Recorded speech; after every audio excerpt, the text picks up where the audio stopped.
Welcome to the Weekly Transit, an astrology podcast exploring the astral forecast each week, detailing how the planets and stars are influencing life on Earth and how you can best work with the energy. We explore both astrological and psychological themes from the perspective of healing and self-improvement.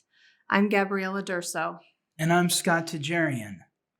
This week, we're looking at transits from November 13th to the 19th. So the focus of the week is really the new moon in Scorpio. And our theme for the week is courageous vulnerability in relationships. So we're going to start by highlighting a couple questions from last week. We got some really wonderful interactive feedback from our listeners that we'd like to share. We learned a couple things about the answers and really appreciate the interaction with everyone. So we're going to start there, and then we'll go through and talk about the 5 key transits for the week and highlight what you can expect. Sound good? Sounds good. Let's do it.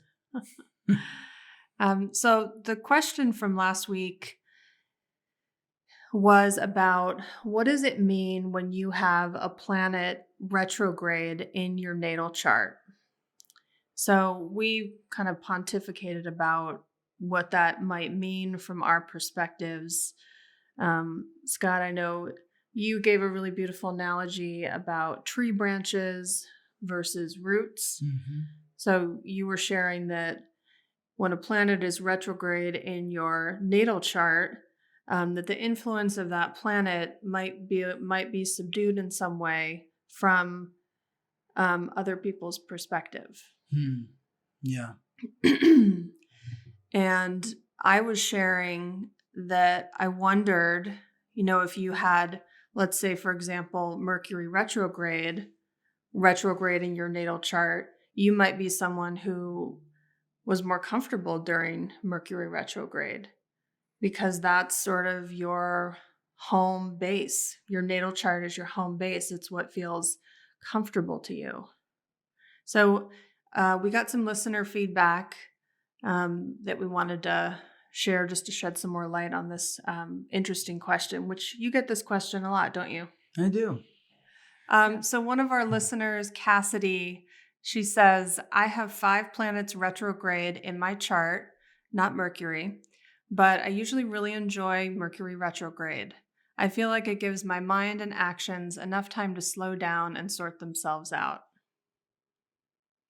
Anna Reed says, What's up, Anna? Good to hear from you. She says, I have Mercury retrograde in my chart, and I've noticed I do feel more comfortable, or at least neutral, during Mercury retrograde. I see others being affected by the energy, and I don't really ever feel it myself. So that validated some of our theories. Yes. Which is fun. Your theory. It was your theory. That particular one was my theory. So thank you both, Cassidy and Anna, for sharing your insights. And just generally speaking, we want to invite more listener feedback. And Totally. We'll always be posing questions on here that we think we might know the answer to. But, unless it's your direct experience, you really are only guessing, making an educated guess. Mm-hmm. Anyway, but we love to hear from you and, appreciate the interaction. Cool. Mm-hmm. So why don't we start off with the new moon in Scorpio, Scott? Yes. What can we expect? Well, the new moon in Scorpio is happening at 1:28 a.m. on Monday, November 13th. That's Pacific time, so it's 4:28 a.m. East Coast. The new moon is planting the seeds of the coming harvest. And the full moon, which will be 2 weeks after that, is showing and sharing the harvest. So in planting the seeds of the coming harvest, you want to think of yourself as a farmer. And a farmer should understand the seed that they're planting. And the seed is Scorpio.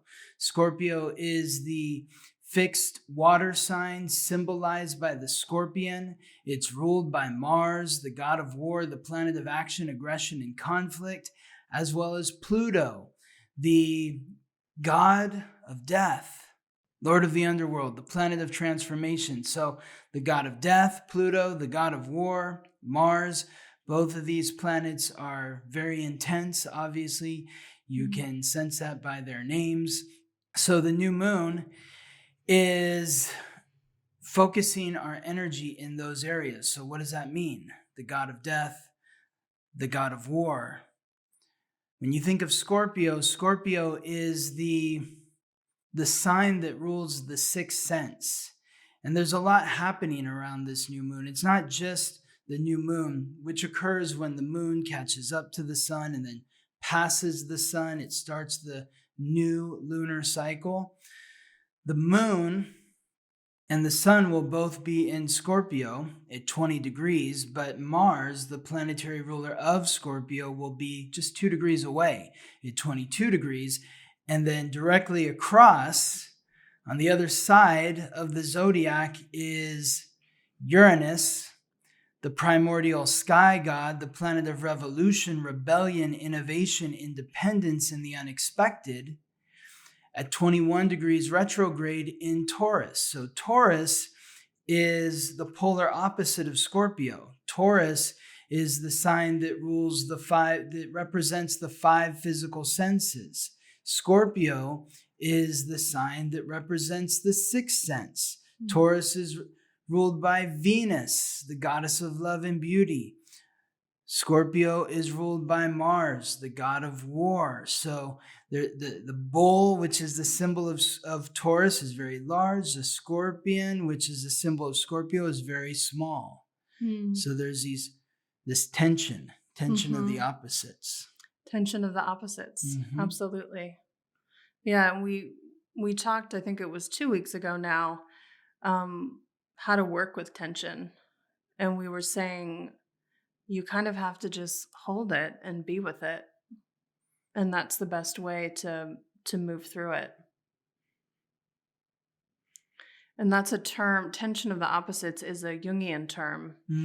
What does that mean?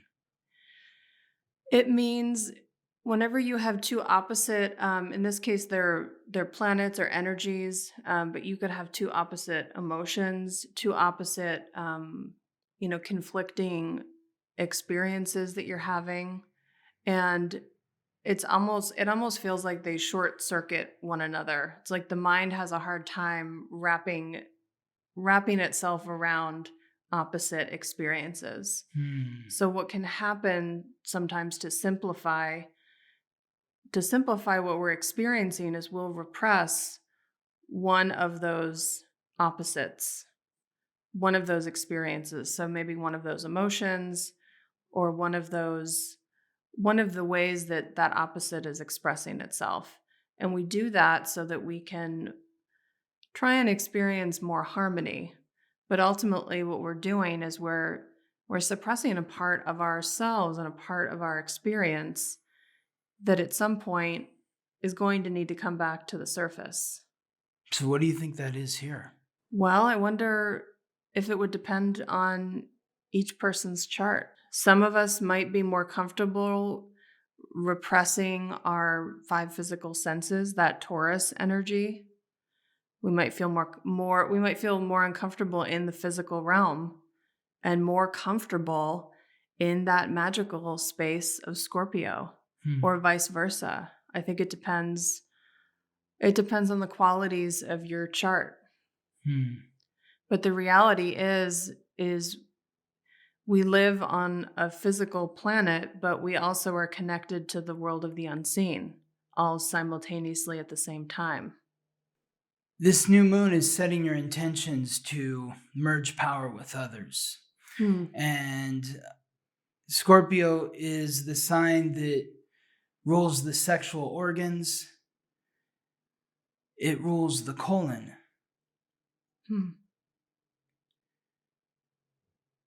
When you have a bowel movement, it's like the death of something that is within you, and you're releasing that.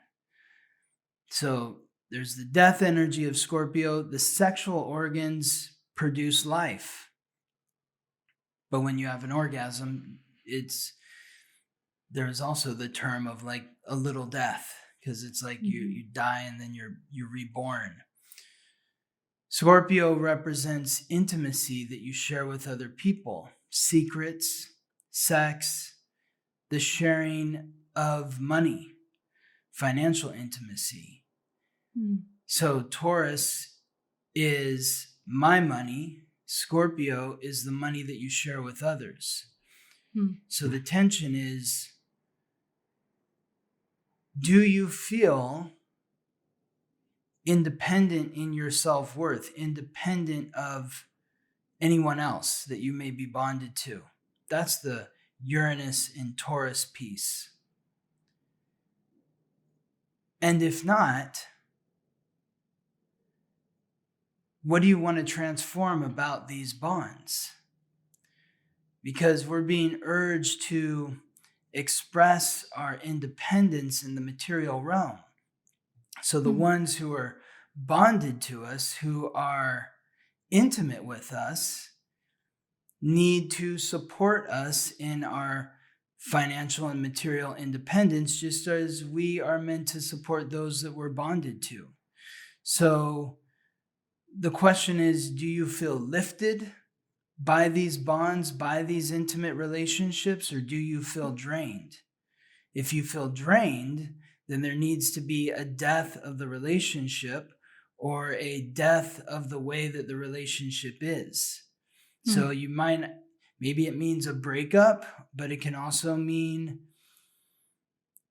ending certain frequencies that exist within the relationship so that you feel more valued, more appreciated, more independent in your self-expression within the bond. So the tension, I think what you're saying is that the tension could either be bringing you into a closer relationship in terms of how you're merging, or you could need to reestablish boundaries and be merging less depending on the quality of the relationship. Yeah. Is that Sure. accurate? Totally. I mean, Scorpio is the sign without boundaries. There are no boundaries with Scorpio. It's like the scorpion can go anywhere. It can go places that we can't go. But the Taurus energy is the sign of boundaries. Because the bull wants its space, wants people to be away from it. It's really about thinking, what are the qualities that you want with somebody that you're intimate with? Maybe it's somebody that you're already intimate with. Maybe it's somebody that you're not intimate with yet, but maybe you're not intimate with anyone. Although we are all intimate with someone, you all have a friend that you've told a secret to, or you've shared money with, or just had any sort of energetic exchange where you feel like there is some sort of sensitivity or emotions or feeling that's exchanged, because Scorpio is the most passionate sign. And so when the sun is transiting through Scorpio, we are all experiencing what it's like to be Scorpio. So we're all feeling more exposed, like the scorpion in the middle of the room at a crowded party. It's maybe going to get stepped on. So there may be this urge to kind of retreat to the shadows, to the corner, to the cracks and crevices, and not be seen. I was thinking about safety, like the difference between maybe the psychic safety of Scorpio versus the physical safety of Taurus. And that in relationships, both of those are important. You can be physically safe but not feel psychically safe, or vice versa. Yes. So it's bringing awareness to relationships on these different planes of reality. Totally. And in these different ways that we're relating to one another. Around safety, vulnerability. And I think the courage piece too is, it's not always about having the courage to merge further with someone. Sometimes it's the courage to pull back or to reinvent the relationship in some way. Totally. Yes, reinvent. That's transform. That's Scorpio. Mhm. So, And like you said, with the energy of the colon, it's drawing out what the body no longer needs mm-hmm. so that the body can function more optimally. Yes. So in a way, your relationships might need to have a bowel movement, right? Exactly. For lack of a better term. Yeah. Like, what is it that needs to leave from It's great. the relationship? Mm-hmm. And in any relationship, there's my perspective on the relationship, there's your perspective, and then there is the actual relationship. There are actually three, I like to think of it as kind of three components in every relationship. So what's being cleansed is actually being cleansed from that third part, which is the merged part of the two people. Does the other two parts need to be cleansed, though? Your part, my part, or is it just the third part that's having a bowel movement? It's probably all three. I'm sure it's all three, depending on your circumstances. Yes. Yeah. But sometimes it's the relationship that needs to change, not necessarily the individual parts. It's like the alchemy. But in order for the relationship to change, the individuals need to change. No? Because the individuals are contributing to that third piece, which is the relationship. Well, sometimes this is how I think of it. And this comes up in the therapy world a lot. It's kind of the difference. It's the difference between content and process. So you can come in a relationship or in a therapy session, you come in and you're sharing a lot of content. Content is like the sky is blue, the grass is green, I had a burrito for lunch. That's all content. The process is how you felt about those experiences, what you experienced when you noticed that the sky was blue. So in order for the third part to change, your experience has to change. Your reflection of... Or the way that you look at it needs to change. So you have to change. I guess a part of you has to change. Because your perspective changes. But what I'm trying to highlight is that it's not always a physical change that needs to occur. No, of course not. Sometimes it's just the way that you're experiencing a part of a relationship that's causing the difficulty. So it might be your process, not necessarily the content. But you're right. I guess either way, some part of you is changing. Totally. So this is a very transformative time with this Scorpio energy. It is. And a very psychic time. I know that psychic energy is usually, we think of Pisces as the most psychic sign. No, I think of Scorpio as the most psychic sign. Yeah, okay. Scorpio is the most psychic sign.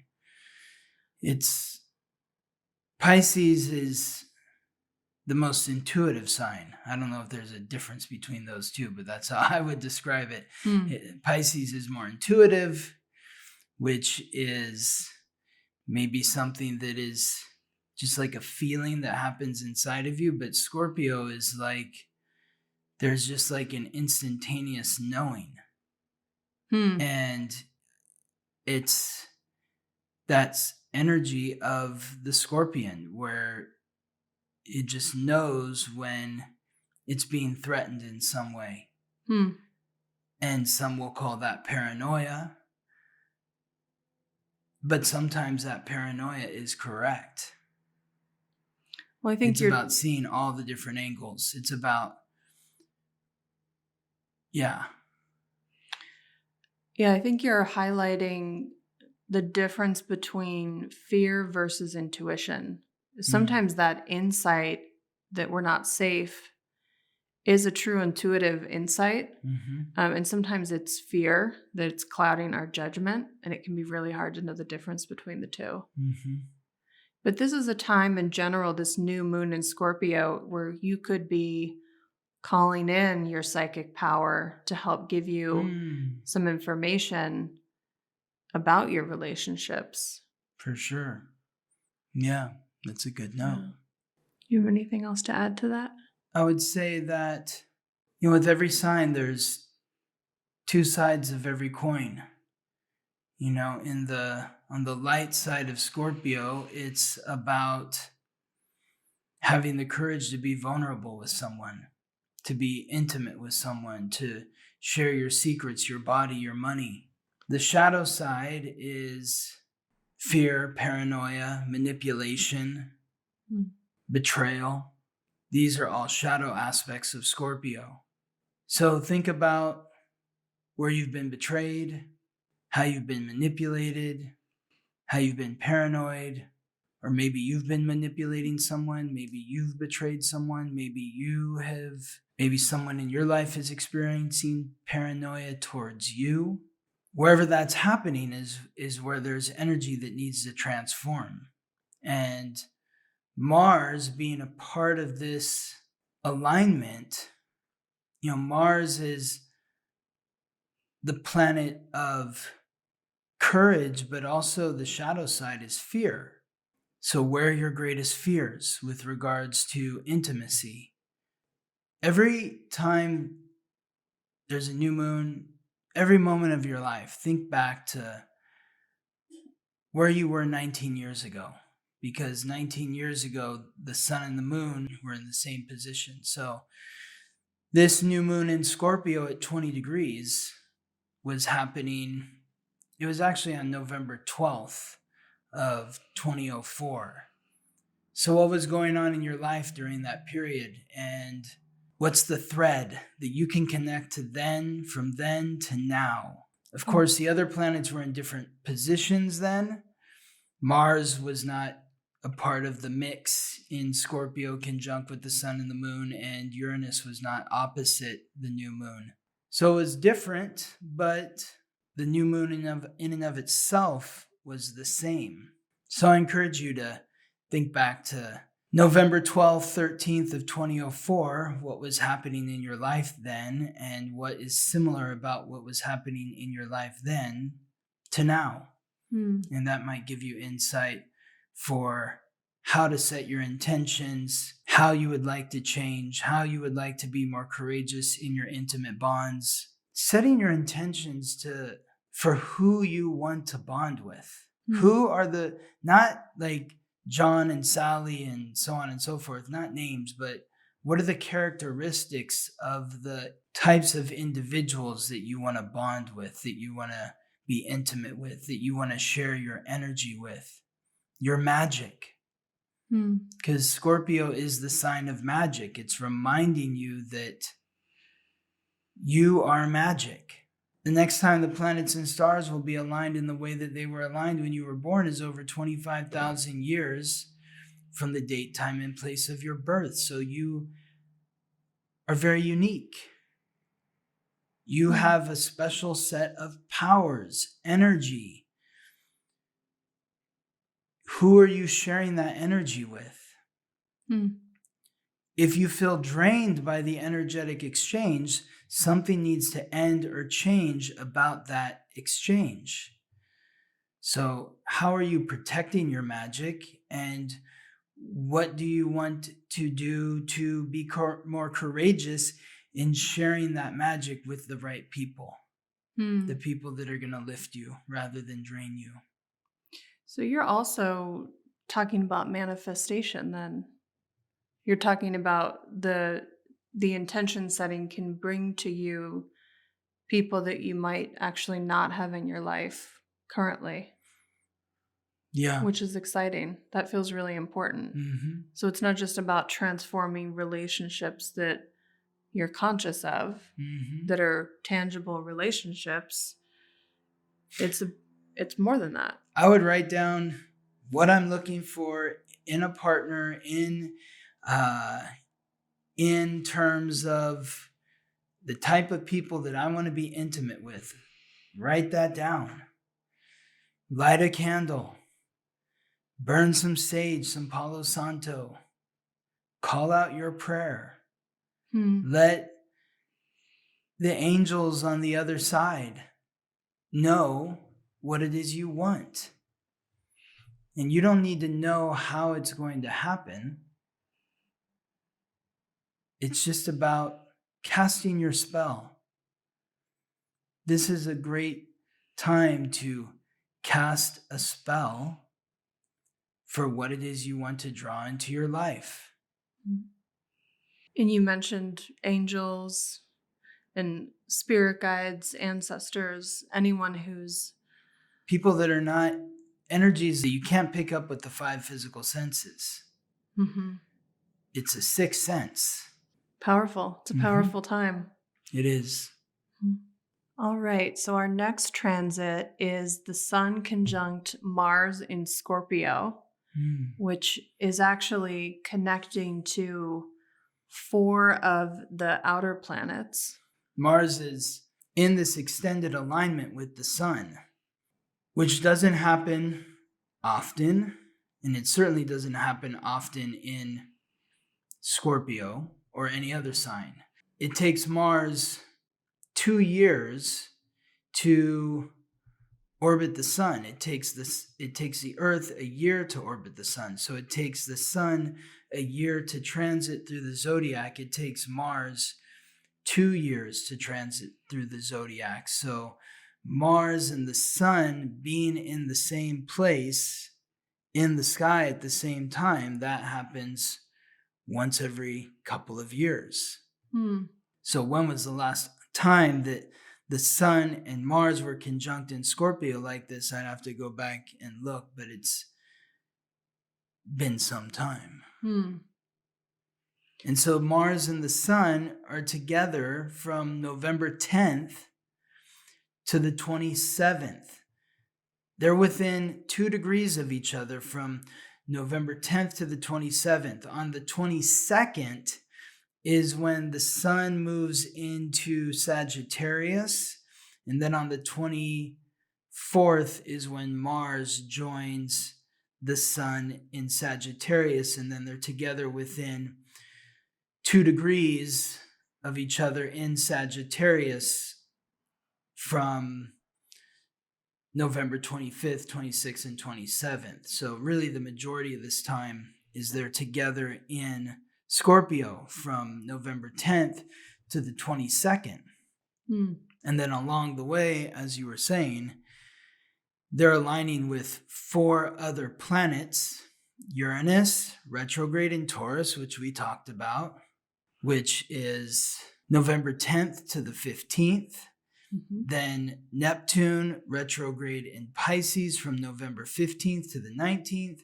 And then it aligns with Pluto in Capricorn from November 18th to the 22nd. And then the final aspect is once the sun moves into Sagittarius, it squares off with Saturn in Pisces. So can we break that down a little more? Yeah, because it's like, so I really want everyone to think of this as steps. Okay. We're taking 4 steps. Okay. And this is a part of the transformation. So let's start with the Sun conjunct Mars in Scorpio. Okay. So Mars and the sun connecting like that it's accelerating the energy that's already present. Is that fair to say? Sure.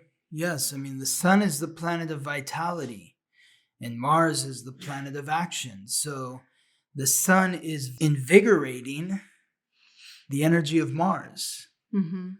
It's invigorating that go energy, that attack, charge ahead, face the conflict. So every year, Scorpio season, we're supported in working with the non-physical magical realm. But this year, it's like supercharged. Because we have this energy of Mars connecting with the sun. Exactly. There's like an alchemical transformation that's happening. To really bring, I imagine, bring things into action. Mars is about action. Yes. So where is it bringing it into action? Well, so I'm just thinking it's not staying in the psychic realm. It's actually coming into fruition. Right? It's Talk not more about that. Well, it's not staying in your new moon ceremony, right? It's not just staying in the intention. It actually has legs. Like there's a vehicle of movement. Something is happening. Something is happening. Yes. So, like what you were saying, is every year is Scorpio season. Right. And the sun is transiting through Scorpio, and it's facilitating change and transformation. And actually, so the last time that Mars and the sun were conjunct together in Scorpio for an extended period of time was October 24th through to November 1st of 06. So it wasn't quite as long of a time. October 24th to November 6th.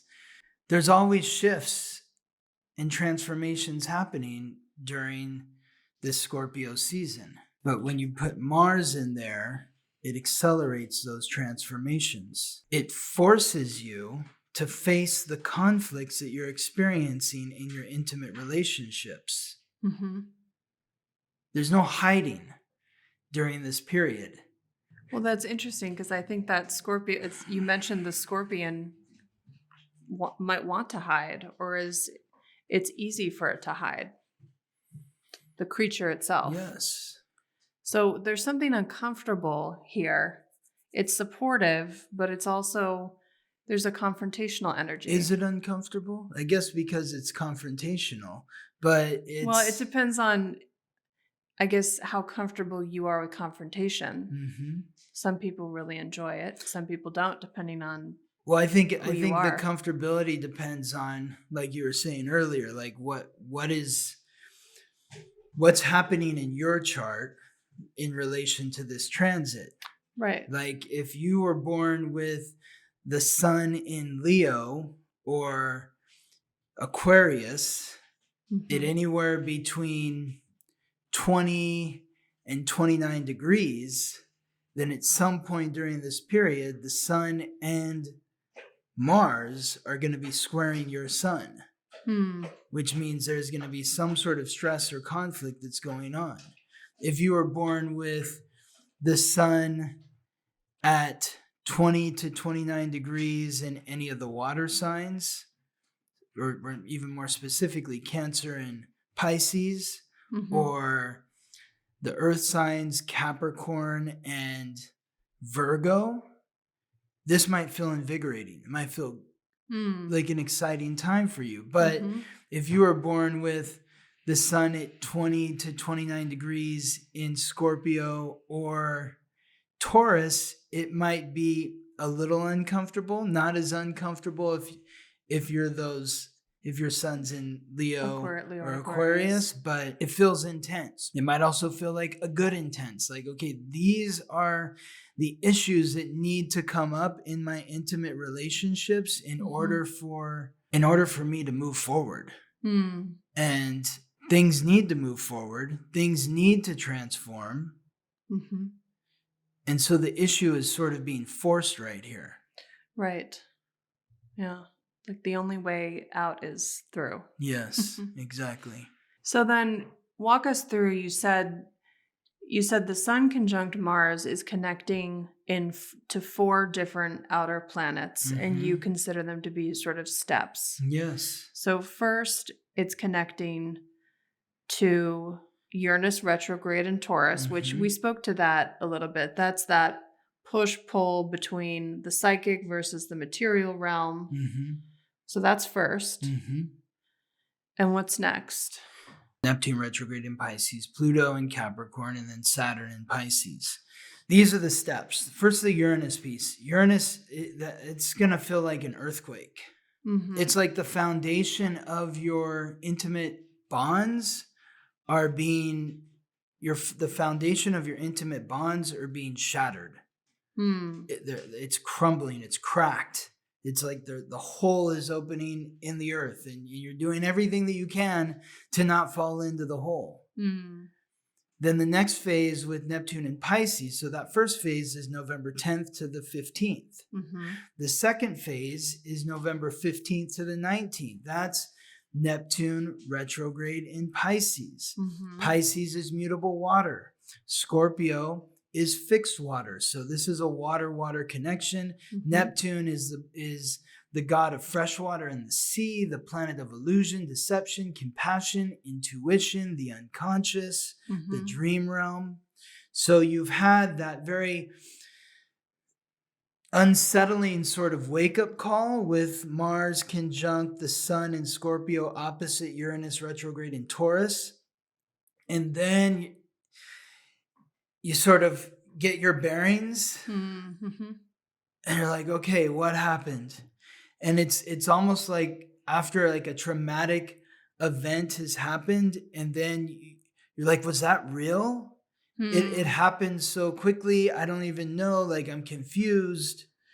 That's the Neptune energy here. So there may be feelings of confusion, but ultimately, hopefully, you are feeling empathy for those that you're bonded to and compassion from them, compassion for yourself. This process, now that the foundation of your bond has been broken and shattered, you're reimagining what it means to rebuild, to start over in a sense. Mm-hmm. So that's the second phase. And then the third phase, when the Sun and Mars in Scorpio form a sextile, which is another positive aspect, with Pluto in Capricorn. Pluto, the planetary ruler of Scorpio, along with Mars. Pluto's in Capricorn, but it's connecting to its fellow planetary ruler of Scorpio. Mm-hmm. In Capricorn is where Pluto is, which is interesting because Mars is exalted in Capricorn. So Mars has a relationship to Capricorn where Pluto is. Mars also has a relationship to Pluto because they both rule Scorpio.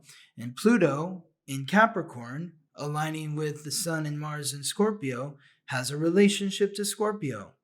So there is a relationship between these two key planets, Mars and Capricorn through Scorpio, Pluto in Capricorn through Scorpio, with Mars and Scorpio. So, but this is November 18th to the 22nd. So now we're transforming. The foundation of our bond has been shattered. We need to reimagine what that is.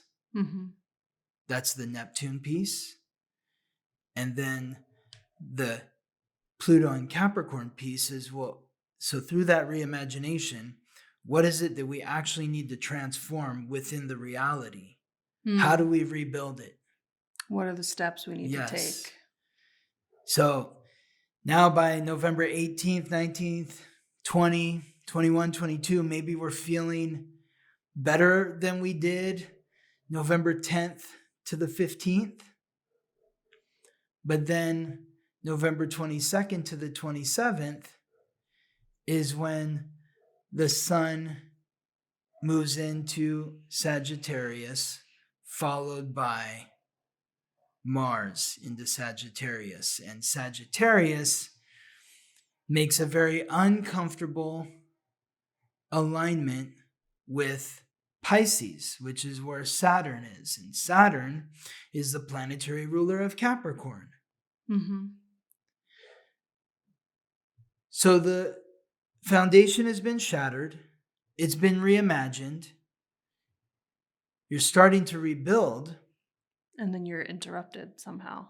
And then you start to realize that this rebuilding process isn't as smooth or easy as I had thought or hoped it would be. It's going to actually require way more work than maybe I want to. But I'm committed. And we've got to grind through this.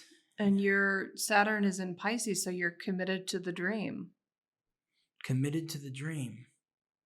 This almost reminds me of like as the psychological process of someone who's experienced trauma.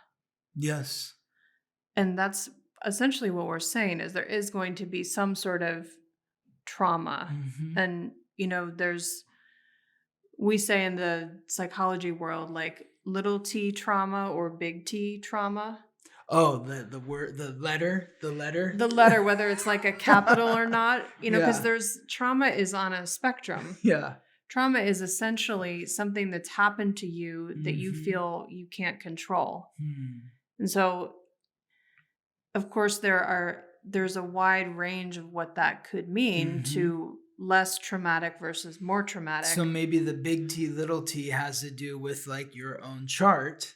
And if you have planets in Leo or Aquarius that are at that point of 20 to 29 degrees, maybe you're going through a bigger trauma. Maybe that's big T. But if you have planets in Pisces or Cancer or Virgo or Capricorn, maybe it's little t. And then the Scorpio Taurus is middle T. I don't know. Yeah. Yeah. That's one of those things where it's like, if like, tell us what's going on with you. Yeah, like, we'd love to know. Do you have planets at these degrees in these signs? If so, what are you experiencing? If you're open to sharing, what are you experiencing through these transits? How are these transits affecting you? How are you being impacted by this energy? Absolutely. Yeah. So there's some sort of like this earthquake energy that's coming in that's creating some sort of trauma. And then I think of this Neptune energy, like, yes, it can be confusing, but there is sort of a healing quality it's cleansing. to Neptune too. I think of it as cleansing. And it's also like,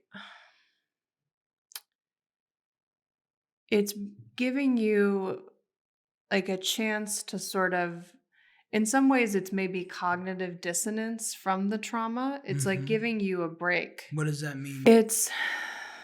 What's the best way to describe it? It's like when something has happened that has disrupted the way that you view the world to the point where you cognitively cannot process it. So you have a dissonant reaction to trying to understand what's happened.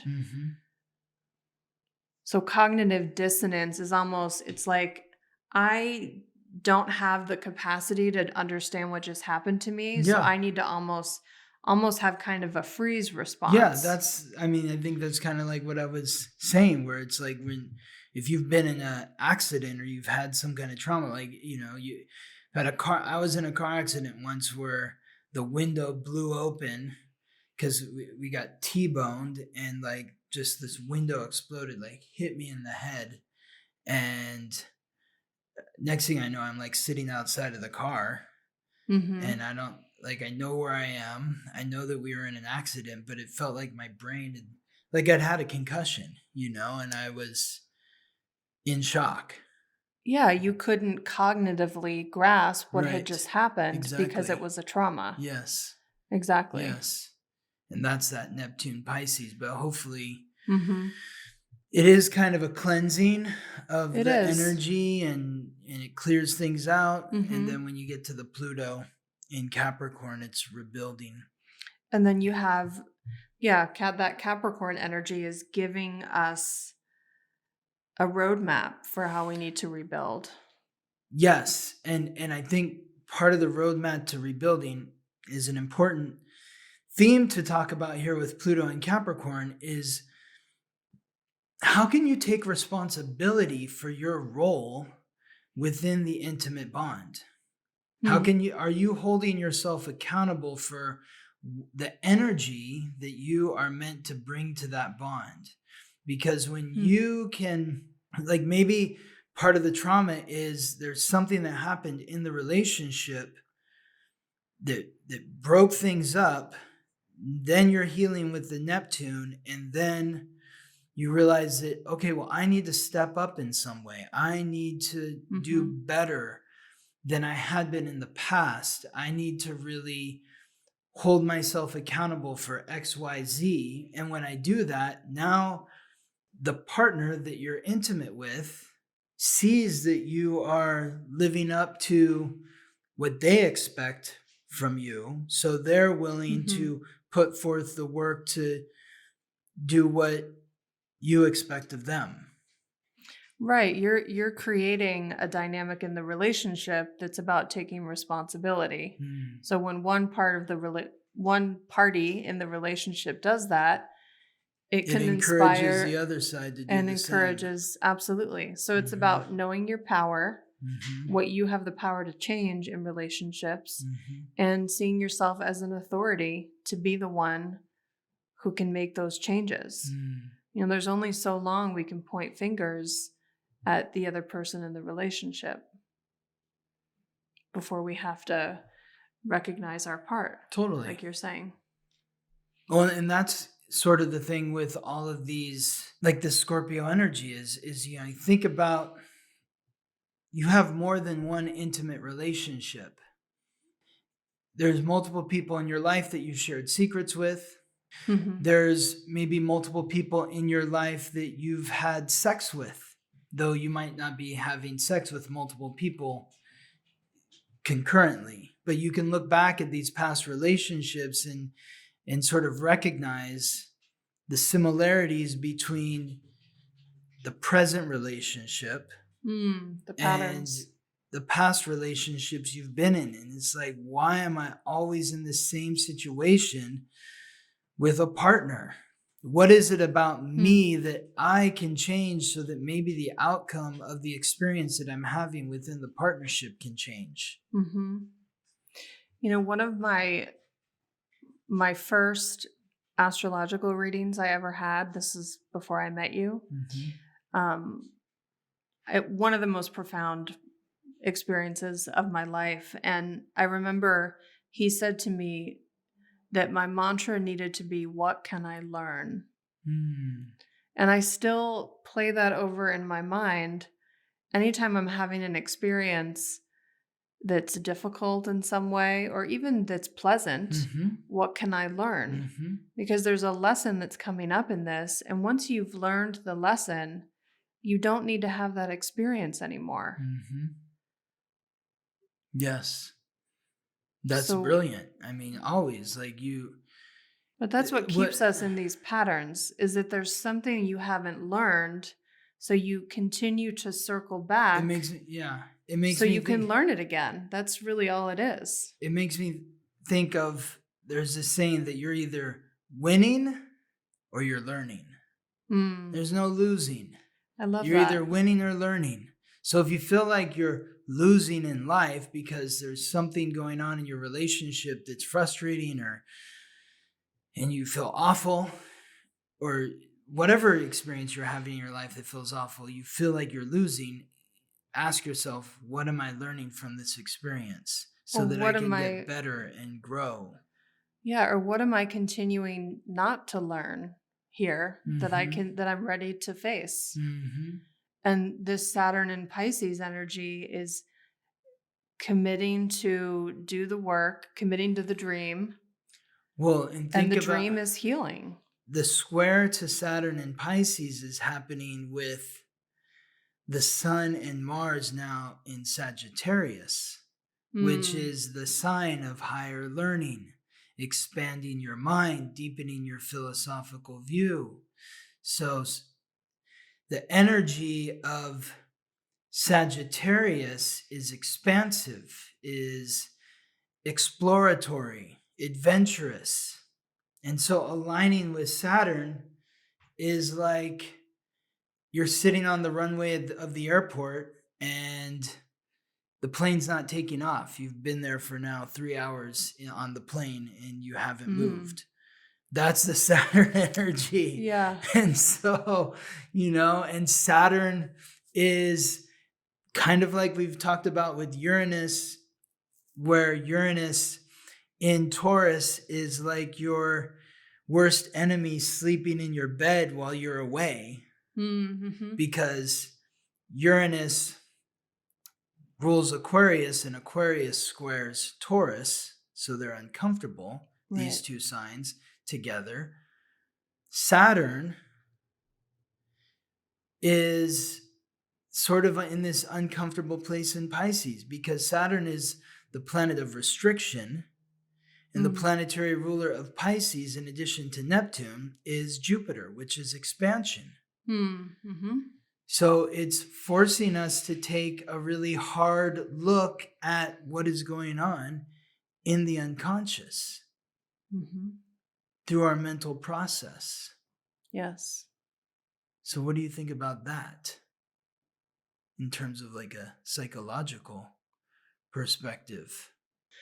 Well, we always have access to our unconscious if we're willing. But does this, with Saturn there, do you think that maybe people are having more powerful or stronger dreams?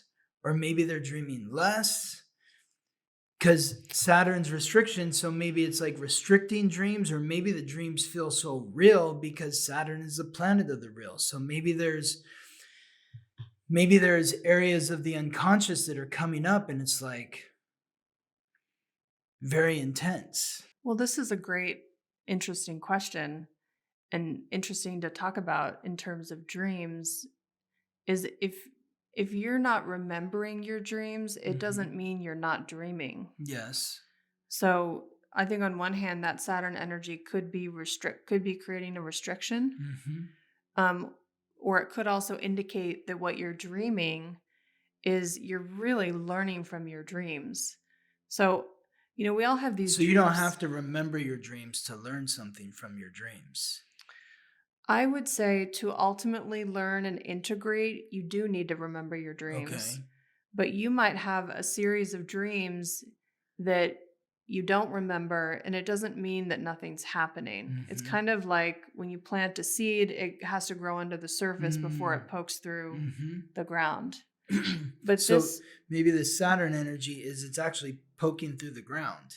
It's actually coming up. It's actually like, ready to poke through the ground. Oh my God. What is this thing that I planted? Why is this coming up in my mind? What's going on? Yes. Well, and this is where we talked about the ego last week. The ego is actually the gatekeeper between what's allowed to come up from the unconscious to the conscious. So this is why we want to spend time in relationship with our ego, with our separateness, with one another to a certain degree to reflect on it. So the ego is the gatekeeper of the unconscious.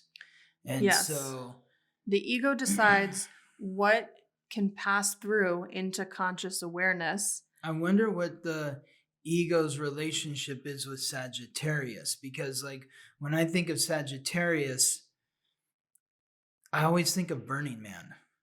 Like a bunch of people in the middle of nowhere in the desert. It's like no money. It's just exchanging. It's like this kind of bohemian thing. People are half naked, dancing around a fire. Like you can't really care what people are thinking about you, right? Maybe, I don't know. I've never been to Burning Man, but that seems like Sagittarius feels like a sign that sort of breaks through the ego barrier. I think it has the potential to. Right. But if you're someone, like going back to that cognitive dissonance, then your ego can block you from learning what you need to learn. It's possible. Your ego's like your filter. So if something's too threatening, you will have defense mechanisms through the ego that will push those insights back down, and they will stay in your unconscious. So is Saturn restricting those thoughts, or is it forcing them out? I think both are possible. Yeah. I think it depends, to quote you back to you, it's all about how you're working with the energy. Oh, wow. How do you like that? Great quote. That's a really amazing quote. So I don't know. I'm just curious to think, and we're jumping ahead here, and we'll talk about this more next week, because it's really more appropriate next week with the Saturn squaring the Sun and Mars in Pisces, because that's November 22nd to the 23rd.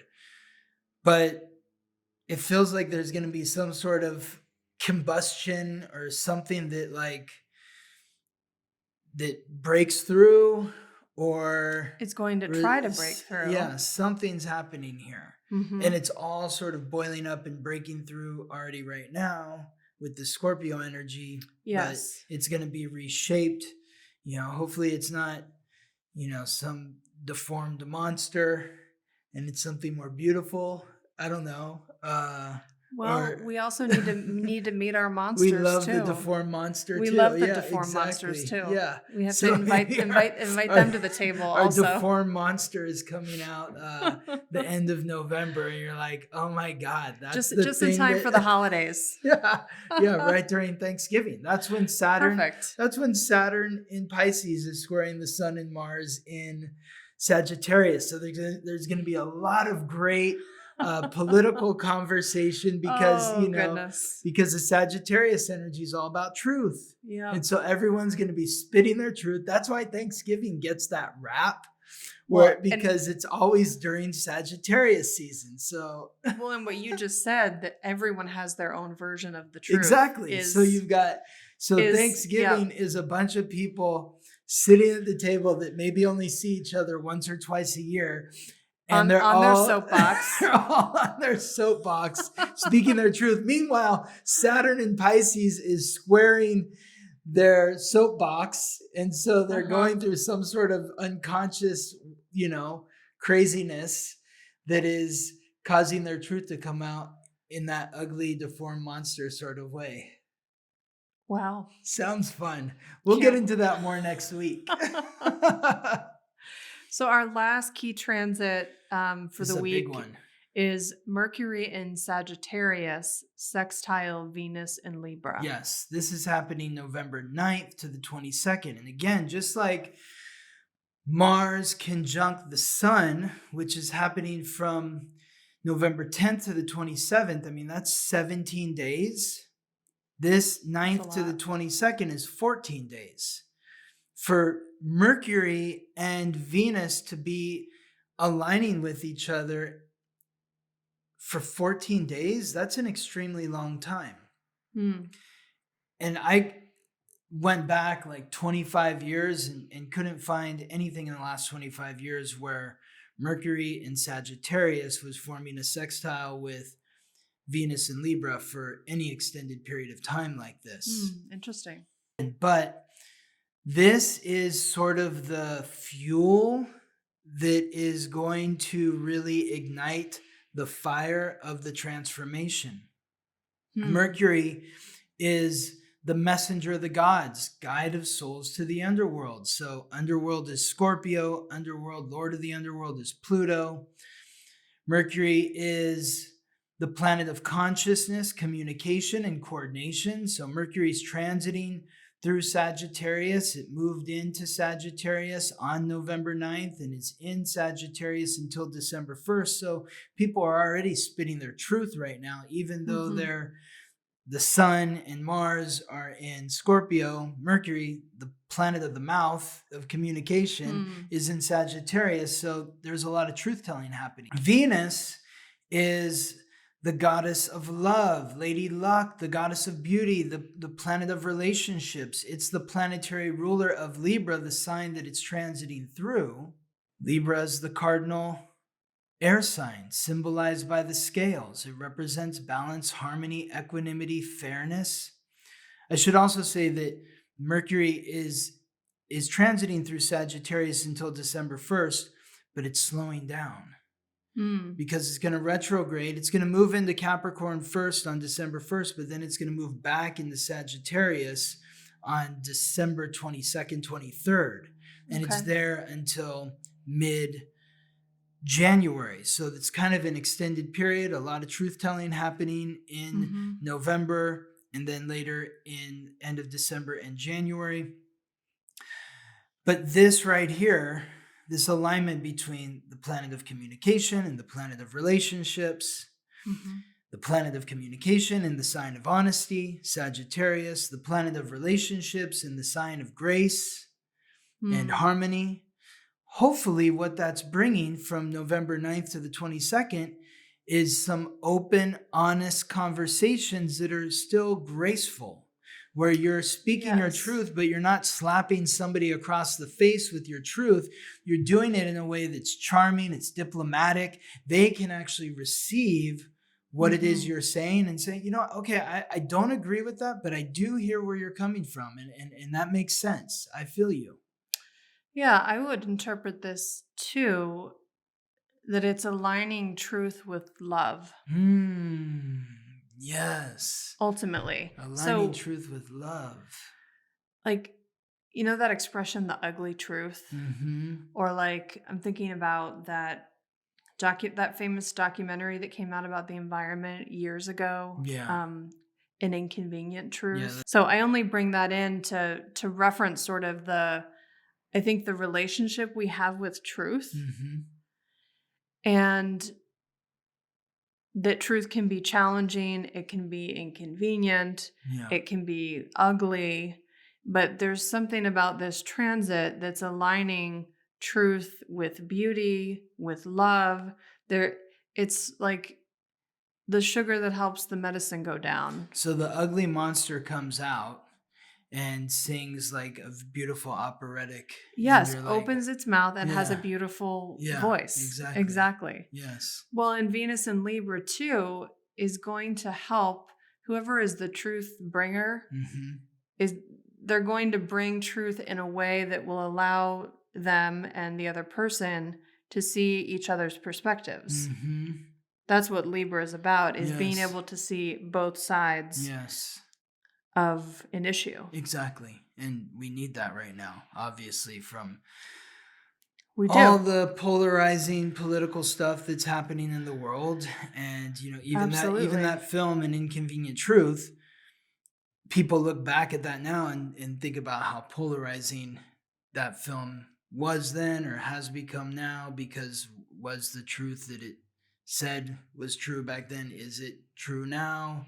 Is everything sure? So and just to clarify, I'm not bringing that in to make a political you're statement. trying to create a firestorm because you're a Libra and you love conflict. I just think like the way I'm joking, Libras don't love conflict, but okay. The way that we associate words really gives them a lot of power. Mm-hmm. So that's the point I was trying to make. Yes. Sometimes the truth hurts. Sometimes the truth doesn't feel good. So we need a movie called The Beautiful Truth. So it's sort of rewriting because there is that phrase, the truth hurts. People say that. They and do. So that's a part of the unconscious, collective unconscious, that the truth hurts. The truth is painful. Yes, it's inconvenient. It's inconvenient. Ugly. It's ugly. Mm-hmm. But what this alignment is doing for 14 days is helping the truth come out, and the feeling or the energy behind the truth, it feels beautiful. And you know what? This is what it's about, because Sagittarius is the sign of freedom. So the truth will set you free. That's the light side of the shadow side of the coin that says the truth hurts. The light side is the truth will set you free. Yes. And so hopefully, whether it's in the world, in the collective unconscious, or within your close personal relationships, your intimate karmic bonds, and whatever's shaking up there, that the shakeup that happens there, because that's happening the same time as all these transits that we've been talking about, with the Sun Conjunct Mars, opposite Uranus retrograde in Taurus, sextile Pluto in Capricorn, trine Neptune retrograde in Pisces. All of that is happening at the same time as this Mercury in Sagittarius, sextile Venus in Libra. And Sagittarius is fire, Libra's air. Air fuels fire, fire raises the air. This is the transit that is really going to help facilitate the transformation that needs to happen in your close personal relationships. So maybe you hear some things from your partner, you say some things to your partner that, you know, it doesn't feel good initially or whatever, but then ultimately you're like, I'm so glad we know this about each other. And now I can actually see a pathway to our relationship continuing. Absolutely. Wow. Powerful. Yes. Yeah. Yes. Okay, so we've got a couple questions. Well, we've got a lot of questions, but we're not going to get to them all today. We really appreciate everyone that's writing and asking questions. And, you know, maybe we'll do like an episode too that's just like questions that we're answering. Sure, that would be fun. Because I can just feel us like already getting behind. I've got like 3 questions on various stelliums. I got one that's like super in depth. Mm-hmm. And I want to make sure that, when we're answering them, like we have plenty of time and energy to do so. Okay. And so I think this week we're just going to do a couple quick, easier questions to answer. That sounds good. This was a full episode, so. You're full? It's very full. I am full. Okay, very good. So let's, yeah. So our first question comes from Olina, who asks, can you explain the house-based systems, which ones you use and why? The one that I know that I'm familiar with is Placidus. That's what I use. The reason why I use Placidus, though, is because it's the one that I was first introduced to, and it felt very accurate to me. I mean, that's where I was like, oh my God. When I was studying my own chart for the first time and reading what different alignments and placements and aspects meant in my chart, I felt like this is not only me, but it's the me that only I know. So I know that people have whatever system they use that works for them. I'm not here to sit and say that one is better than the other. I think whatever works for you is what's best for you, and what works for me, what I enjoy, and what I use in doing readings for all of my clients is Placidus. And I really like explaining how the houses, the way that they land, it's like at the moment you were born, this was the sign that was rising along the horizon at that degree. So it feels very specific to me, which in my Taurus rising energy, I'm like, it feels very real. It feels grounded or more... Feels real. Accurate in some way. Sure, accurate. Mm-hmm. Accurate. Like when you think about, like a simple way to think about it is like when the sun is setting, in that moment that it hits the horizon and drops down, like wherever the sun is, like if it is, let's say we were talking about the 13th of November, which is the new moon in Scorpio. The new moon in Scorpio happens at 20 degrees. And by the end of the day, the sun is going to be at 21 degrees. So when the sun is rising, it's at the horizon. Like that moment that it pops up to the horizon, it's at 20 degrees. By the time it sets, it's at 21 degrees. So in terms of accuracy, it just feels more accurate to know that at 20 degrees rising, that means that there's 20 degrees of Scorpio that have already risen above the horizon. And when the sun is setting at 21 degrees, there's already 20 degrees of Scorpio that has set. Right. And so it just feels very specific. Mm. And so the planets are going to be in those houses. Like if you're using whole sign, then the planets are going to be in different houses, which is a different energy. Right. Well, and I think you touched on part of what I think is so fascinating about astrology and about working with different astrologers is that no one's right or wrong, but everyone is relating to astrology through their own individual chart. So just like we have different preferences about foods that we like or the weather that we enjoy, there are different preferences for these different ways of looking at the house systems that have been developed by different astrologers who literally have a different perspective because of the unique makeup of their natal chart. I think that's a great point because every astrologer, even if there's an astrologer out there that's using Placidus like me, they're going to have their own perspective, their own take, astrology is really, it is a language, but it's also like an art form. And it's like music. It's like Jimi Hendrix plays the guitar one way and Jerry Garcia plays the guitar another way. They're both playing the guitar And people love both of them, but some might prefer Jerry Garcia to Jimi Hendrix. Some might prefer Jimi Hendrix to Jerry Garcia. It doesn't mean that one is better than the other. It's like, what do you like? What resonates with you? So you might do a reading with somebody who's using whole sign or a whole house system or some other different house system, and you're like, wow, that's the most accurate reading that I've ever gotten. This person really got me. And so if you're practicing like your own sense of study, it's like whatever works for you. For me, it was Placidus. I was like, wow, this feels real. So this is what I'm into. Well, I just wanted to say one more thing about that. Yeah. Is, I mean, you could say that for anyone who's developed any way of thinking, they're translating that information through their own chart. So if you look at Carl Jung's life and Jungian psychology as a whole versus Freud and his perspectives, my point is it's important to remember that the theories that they developed are based on who they are through their own astrology. Exactly. And we'll talk about this more.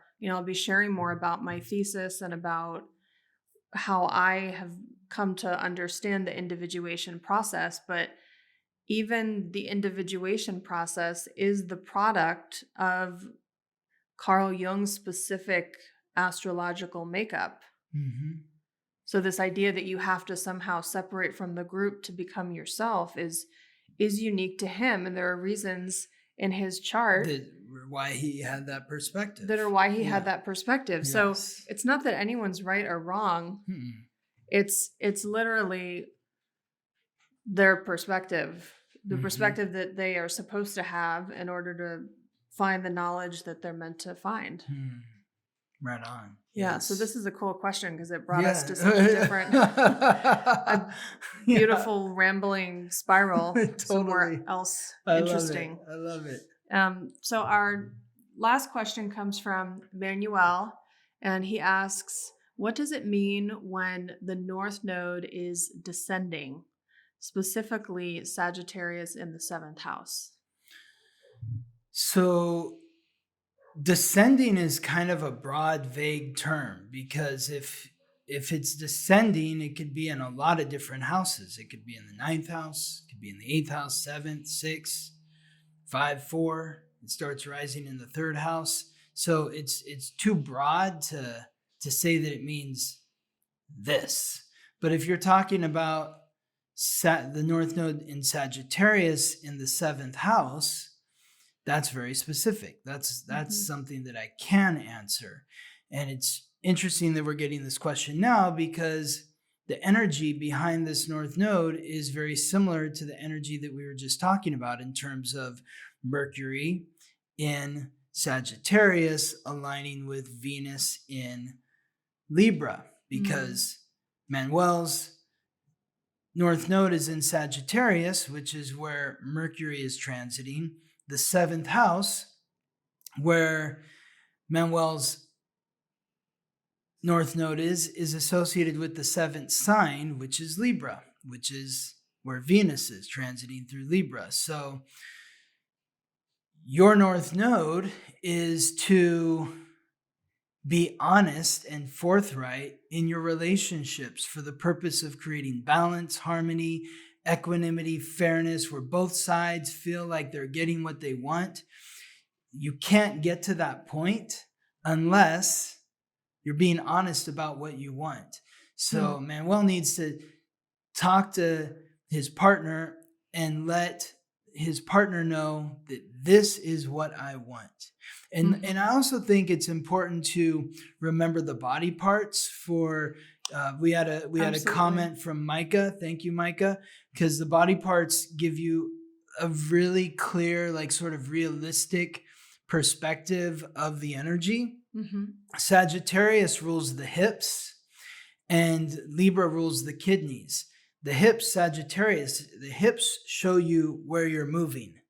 So there is something direct or active about that. And Sagittarius is a fire sign, so it's very active. So Manuel, you want to be backing up your words with actions and movement and maybe dance and expressiveness, because when you feel free, that's when you can dance and you can move your hips.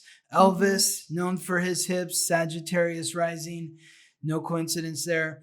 And then the Libra energy being ruled by the kidneys. The kidneys are that organ in the body that cleanses or purifies the blood. So if you're not being authentic or honest with your partner about what you want, then you might be creating bad blood. But if you're honest and forthright about what you want and what you're willing to give in return, then you're working with that kidney energy, which is cleansing or purifying the blood. Beautiful. Yeah, well said. I like to think of, I guess what this is bringing up for me, whenever I think of the north nodes, I think of the opposite, the south node. Like to help me understand where I'm going, it's helpful to know where I've been. So with the north node in Sagittarius, I think of the south node, which is Gemini. And I wonder for you, Manuel, if part of what you're here to learn with that shift from Gemini to Sagittarius is about how you're communicating. And if you are spending too much time in that Gemini energy, which is fundamentally about curiosity and asking questions, you might be needing to communicate a bit differently. This seventh house energy is asking you to communicate not only honestly, but really being clear about communicating what it is that you think,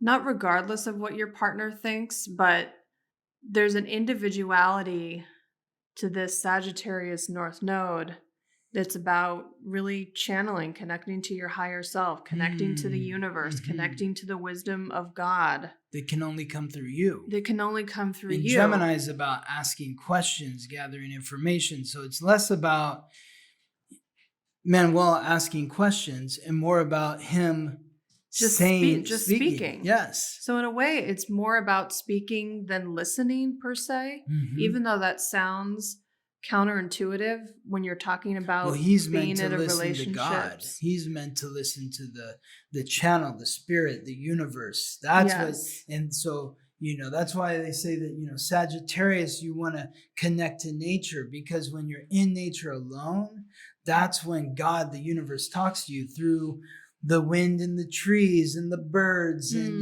hearing the crackling of the leaves beneath your feet or the dirt beneath your feet. Or the trickling of the water in the stream. That is where the voice of God is. Absolutely. Yes. And then to look at the seventh house energy, which is Libra, the opposite of that would be South Node in the first house, which is ruled by Aries. So that trajectory, that axis is about learning how to really rely on someone else in relationships. So not necessarily, you still will value your own individuality, but what will bring you actually a deeper relationship with yourself is connecting with a partner. Yes, exactly. He'll find the truth within himself through connecting with another. Yes. Yeah. And some of that, the North Node, and this depends on the rest of your chart, but the North Node is typically, these are qualities that require a stretch, that can feel challenging or can feel sticky in some way. So if you find yourself falling back on these old patterns of maybe asking too many questions and not honoring yourself as an authority, totally, yeah, or focusing too much on your own needs in the relationship, you'll want to take those qualities that are qualities that you've cultivated, qualities that you've mastered those qualities, and you're going to take them with you into that North Node energy. Yes. So that you can transform them. Yes. Awesome. So we'll leave it there for today. Okay. Thank you, Gabriella. Okay, thank you, Scott. You're welcome. And I just want to remind everyone, if you would like to learn more about your astrological code and how the planets are affecting you right now or how they shaped you from body to soul, you can contact me for a reading at theweeklytransit.com. Wishing you all the best as you ride the planetary waves.